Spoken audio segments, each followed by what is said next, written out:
I recently did a video in which I talked about why I stopped impulse buying when I lost my collection years ago. And I've been thinking about it since, and I've come up with 7 lessons I suppose I've learned in starting a collection again that helped me to make a better collection than I had before. It was painful for me to have to lose my collection. However, what it did, it gave me a blank canvas for starting again. And because I knew that I wouldn't be able to rebuild the collection as I had it before, after all, I'd been collecting before from when I was a little boy.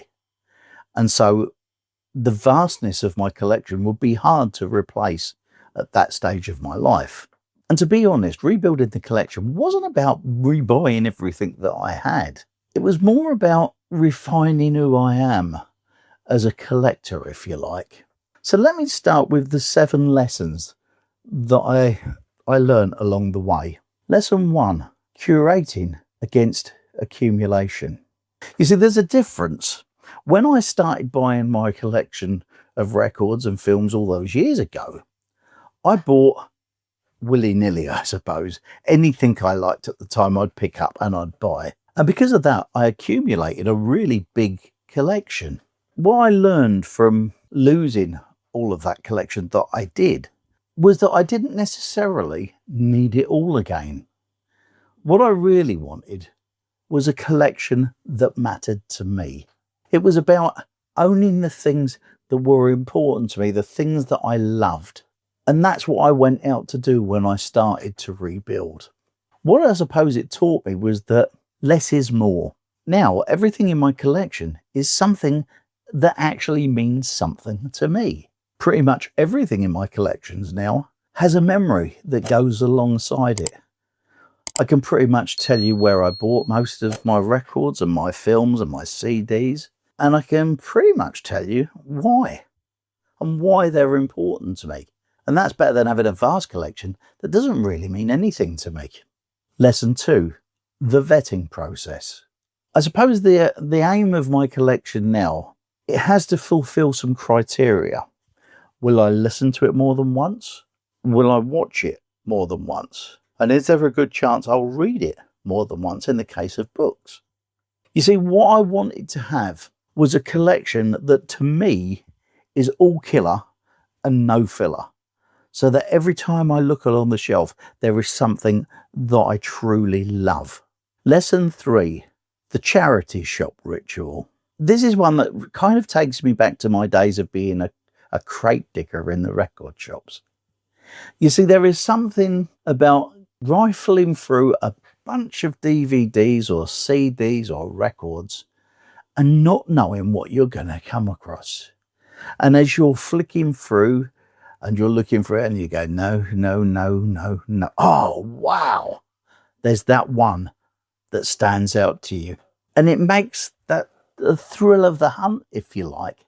It's the fact that you walk through a shop and you don't know what you're going to find. Many of the time, I'll come out of a charity shop with nothing. I'll come out of a record shop with nothing.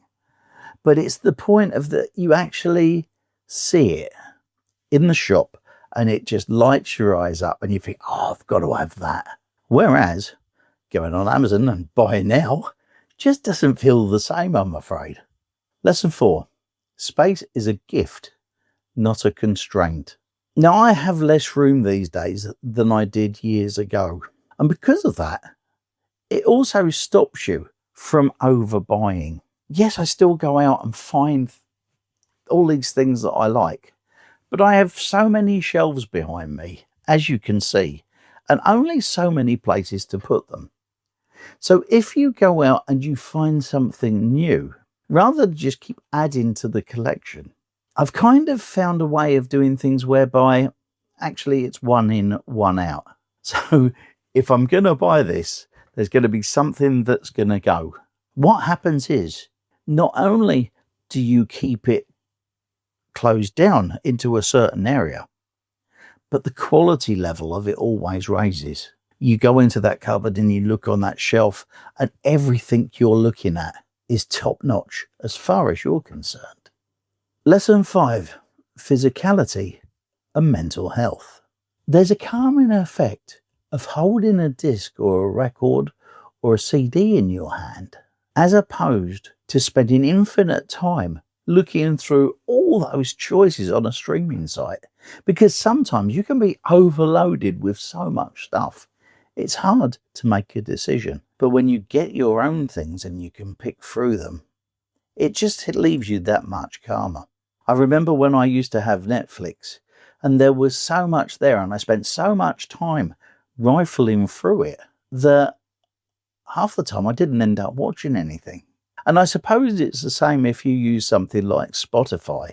Rather than hunting through everything there, I have a collection of my own that I can go to and find. Lesson 6. Nostalgia as a compass. I love nostalgia. I talk about nostalgia on this channel quite a lot, and there's a reason I talk about it, because the past informs our future. You see, the thing about nostalgia is it uses your past to inform what you like today. And rather than just buying for buying's sake, I buy stuff that I love. So the nostalgia of the past helps inform me of what I want to buy today. I'm no different to you, to be honest. There are things that I loved years ago that I went out and bought that I wouldn't give the time of day to today. And that's why I like curating, I suppose, as opposed to collecting. Because now the stuff that I buy to put on my shelves means something. And lesson 7, ownership is freedom. That's the beauty, I suppose, of having my own stuff. I know that if I want to see a certain film, I can go downstairs and I can get it.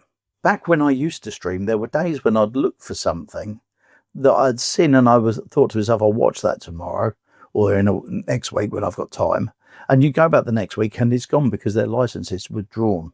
I know for a fact that when I was on Netflix years ago, at the end of every month, a whole bunch of films would go and some new stuff would come on.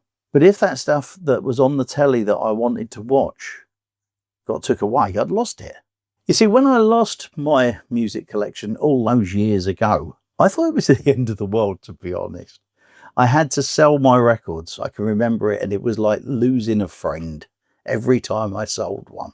And I thought at the time that I was a failure because I had to use them and sell them to keep my family afloat. But you know what it did for me?